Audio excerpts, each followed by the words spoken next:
Hello everyone and welcome back to Minds Mind Tutorials. So हमने PYQ note series start की थी for CSI और NET life sciences. So आज का हमारा पहला पॉइंट है NAD प्लस इज। तो आपने इससे पहले के अगर लेक्चर्स नहीं देखे हैं तो इसकी प्लेलिस्ट ऑलरेडी तैयार है, जो सेम थंबनेल है आप उसी से प्लेलिस्ट चेक करेंगे, सर्च करेंगे माइंड्स माइंड ट्यूटोरियल्स पर तो आपको मिल जाएगी। सो हम लोग स्टार्ट करते हैं आज का हमारा टॉपिक।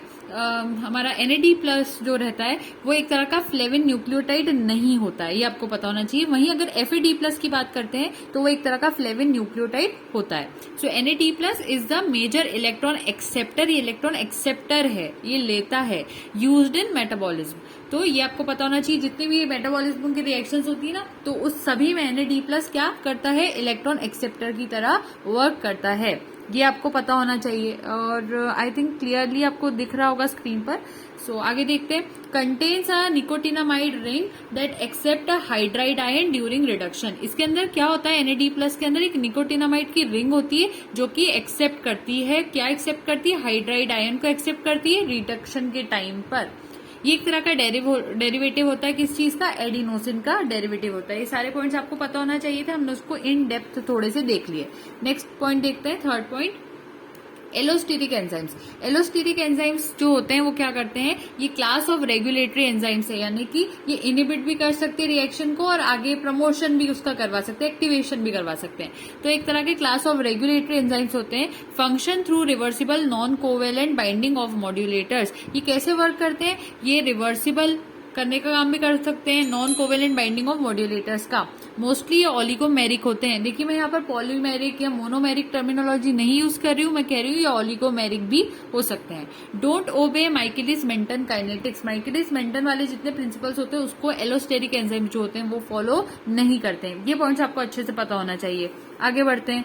नेक्स्ट पॉइंट हमारा, जब RNA undergoes when RNA undergoes for alkali catalysed cleavage. जब RNA का एल्कली की प्रेजेंस में कैटेलिसिस होता है तो उस वक्त क्या होता है, उस वक्त ट्रांस एस्टेरिफिकेशन रिएक्शन होती है जिसमें 2' OH जो रहता है वो कन्वर्ट कर दिया जाता है 2' अल्कोक्साइड आयन में। ये G जैसा दिख रहा है, ये कुछ नहीं है ना, अल्कोक्साइड आयन में कन्वर्ट कर दिया जाता है। साइक्लिक 2' से 3' जो न्यूक्लियोसाइड मोनोफॉस्फेट होता है वो भी इसके टाइम पर बन जाता है, फॉर्म्स लिखना चाहिए था, बन जाता है। ये सारे पॉइंट्स आपको पता होना चाहिए, तो ये आपको याद रखना, बिल्कुल भी नहीं भूलना। नेक्स्ट पॉइंट देखते हैं, माइकेलिस मेंटन। अब माइकेलिस मेंटन ये जो रहता है इसके कुछ पॉइंट्स आपको पता होना चाहिए। प्लॉट होता है VNA velocity versus substrate concentration का।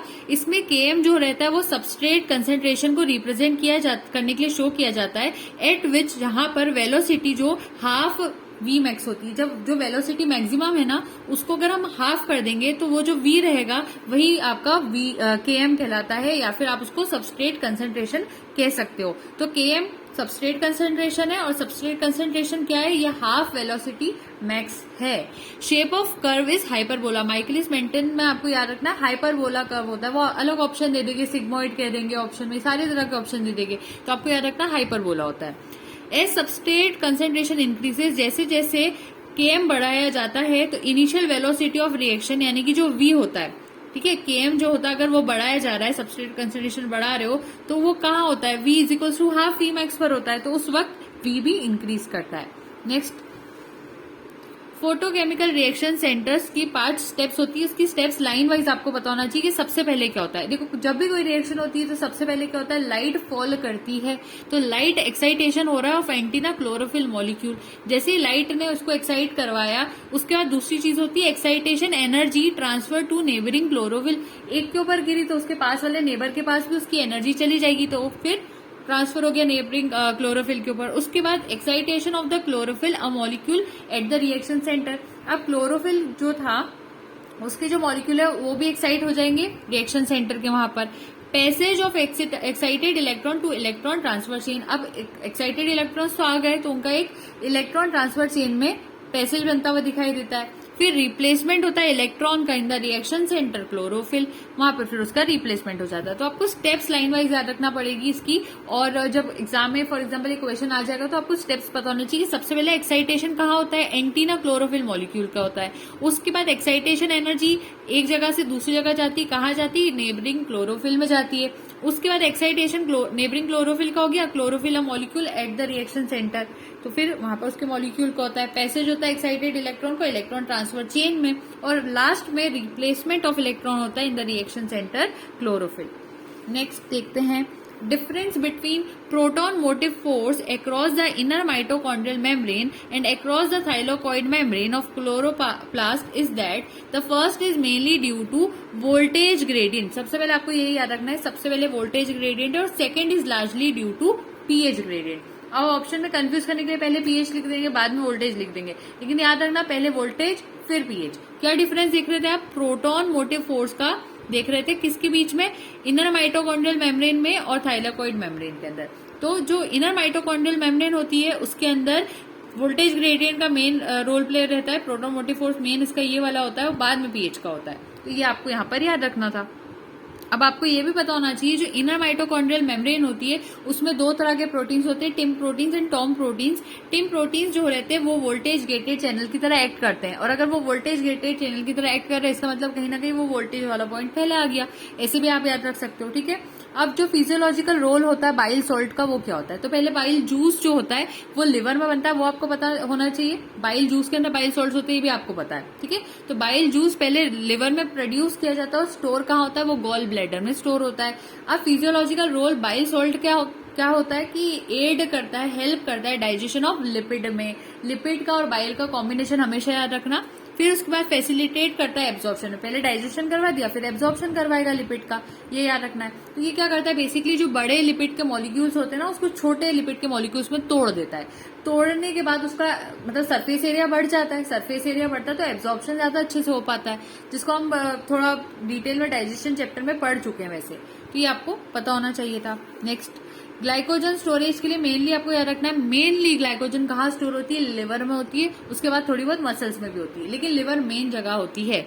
ग्लाइकोजन डिप्लीटेड फर्स्ट, जैसे अगर मान लो कोई इंसान उसको खाना नहीं मिल रहा, 3-4 दिनों से वो अनशन के ऊपर है, तो अब उसको खाना मिल नहीं रहा है, तो उसके अंदर बॉडी में से एनर्जी आएगी कहाँ से, तो सबसे पहले तो बॉडी ग्लाइकोजन से एनर्जी लेती है, क्योंकि वो ग्लाइकोजन को ग्लूकोज में चेंज करती है और इससे एनर्जी निकाल लेती है। धीरे धीरे उसके पास ग्लाइकोजन खत्म हो जाता है, अब बॉडी क्या करती है, उसके पास जो स्टोर्ड फैट है वो वहां से एनर्जी को निकालने लगती है। तो पहले ग्लाइकोजन से निकालती है, बाद में वो फैट की तरफ बढ़ती है, ये आपको पता होना चाहिए। Next, 2,4-dinitrophenol uncouples electron transport from ATP synthesis in mitochondria by। अब यहाँ पर ये किस तरह से करता है, causing dissipation of the proton gradient generated by electron transport। अब जो बी सेल्स होती है वो एंटीजन प्रेजेंटिंग सेल्स होती है, जो कि एक्सप्रेस करती है both class of 1 and 2 MHC molecules on their membrane. MHC1 और MHC2 प्रोटीन दोनों में हेल्पफुल है। उसके बाद most nucleated cells express class 1 MHC। वहीं अगर न्यूक्लिएटेड सेल्स की बात करें तो वो ज्यादातर क्लास 1 MHC के लिए शो करती है। तो एंटीजन प्रेजेंटिंग सेल्स जो कि बी सेल्स की अगर आप स्पेशली बात करो तो वो क्लास 1 और क्लास 2 दोनों के लिए ही हेल्पफुल होती है। नॉर्मली इस टाइप से क्वेश्चन घुमा घुमा कर वो पूछ सकते हैं आपसे, ठीक है। अब आपको पता होना चाहिए, आपको मान लो ये 3 फीचर्स देती है। 3 फीचर्स कौन कौन से, पहला है कि स्पोरोफाइट डोमिनेंट होता है इन द लाइफ साइकिल, एक तो ये हो गया, दूसरा है कि वेस्कुलर टिश्यू है, और तीसरा है लैक ऑफ सीड। ये कुछ प्लांट के ट्रेट्स है, ये 3 ट्रेट्स दिए आपको।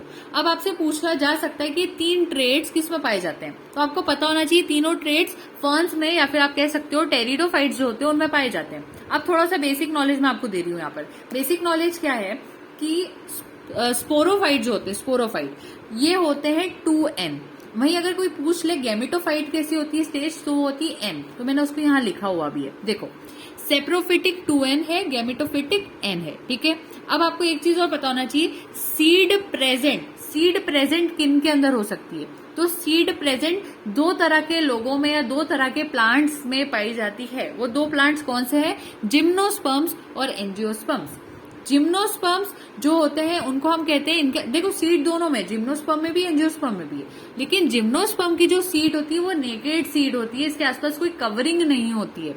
वहीं एंजियोस्पर्म की आप सीड की बात करोगे तो इसकी सीड कवर्ड होती है, वो फ्रूट में भी कवर्ड हो सकती है, वो फ्लावर के फॉर्म में कवर हो सकती है, कैसी भी हो सकती है। तो एंजियोस्पर्म में भी सीड है लेकिन कवर्ड है, और जिम्नोस्पर्म में सीड है लेकिन नेकेड है, ये दोनों का डिफरेंस है। उसके बाद एंजियोस्पर्म को आप आगे और देखोगे तो वो दो में डिवाइड होता है, मोनोकॉट एंड डाइकॉट। ये सारा बेसिक नॉलेज तो आपके माइंड में समा जाना चाहिए, आपको याद हो जाना चाहिए, ठीक है। तो अभी फिलहाल आपको जो कंडीशन दी थी, स्पोरोफाइट डोमिनेंट होगा लाइफ साइकिल में, वेस्कुलर टिश्यू पाया जाएगा और लैक ऑफ सीड, तो सीड बिल्कुल भी नहीं पाई जाएगी। तो इसका मतलब तो आप समझ लो जिम्नोस्पर्म और एंजियोस्पर्म तो है ही नहीं, ये तो साफ क्लियर हो जाता है। जिम्नोस्पर्म एंजियोस्पर्म का तो रोल प्ले ही नहीं सकता क्योंकि वो तो सीड वाले होते हैं। तो लैक ऑफ सीड के अंदर कौन आ सकता है, टेरिडोफाइट्स आ सकते हैं, और फर्न्स जो होते हैं वो एक तरह के टेरिडोफाइट्स होते हैं। ये एग्जाम्पल याद रखना, और भी हो सकते थे लेकिन वो क्वेश्चन के बेसिस पर मैंने यहाँ लिखा है, ठीक।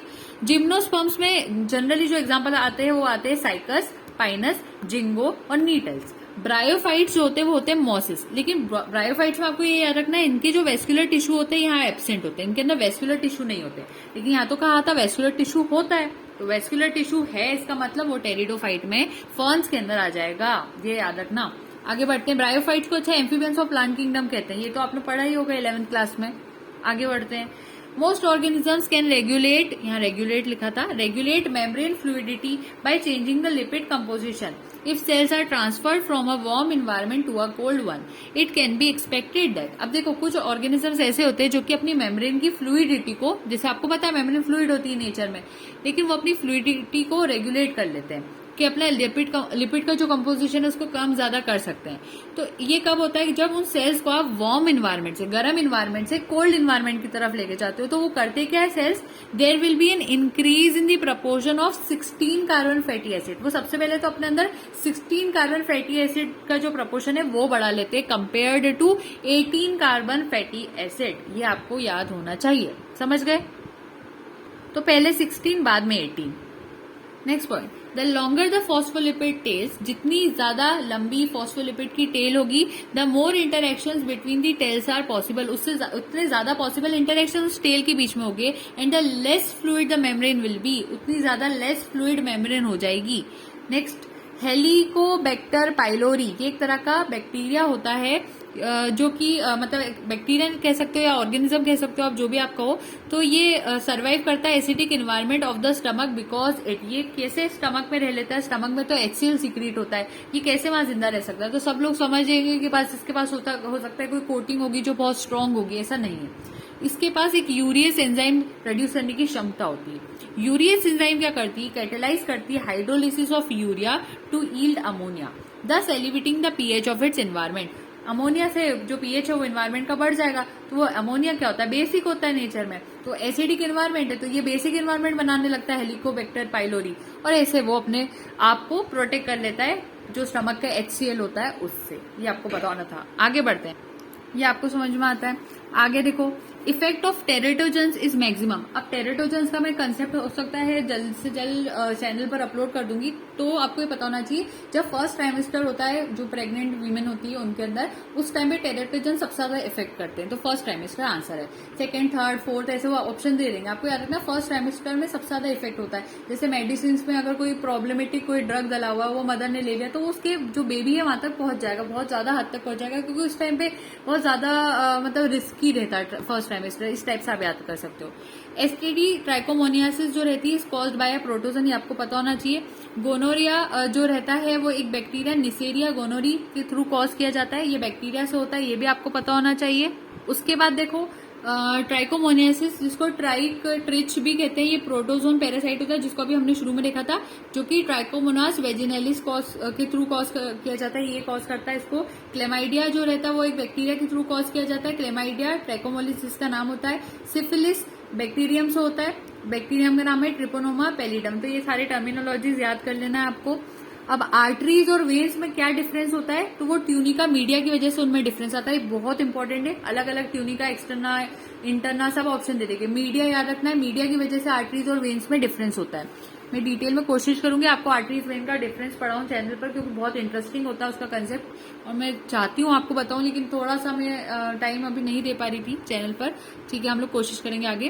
Tunica media is much thicker in arteries than in veins. Tunica media arteries में थिकर होती है, वेन्स पे थोड़ी पतली होती है। आर्टरीज में ज्यादा प्रेशर से ब्लड फ्लो करता है, इसलिए आर्टरीज का मजबूत रहना जरूरी है, इसीलिए उसके अंदर ट्यूनिका मीडिया थिकर होती है। वेन्स के अंदर कंपैरिजन करो तब, है ना। फिर ब्लड क्योंकि पंप किया जाता है फ्रॉम द हार्ट, क्योंकि हार्ट से जो ब्लड जा रहा है वो कौन लेके जाता है, आर्टरीज लेके जाती है ना। This can be felt as a pulse, pulse की तरह फेल्ट किया जा सकता है। Because of this pressure the walls of arteries are much thicker than those of veins. ये आपको पता होना था। तो ट्यूनिका मीडिया बहुत इंपॉर्टेंट पॉइंट था। So I think we should stop the video now. Thank you so much and don't forget to like, share and subscribe. Happy learning.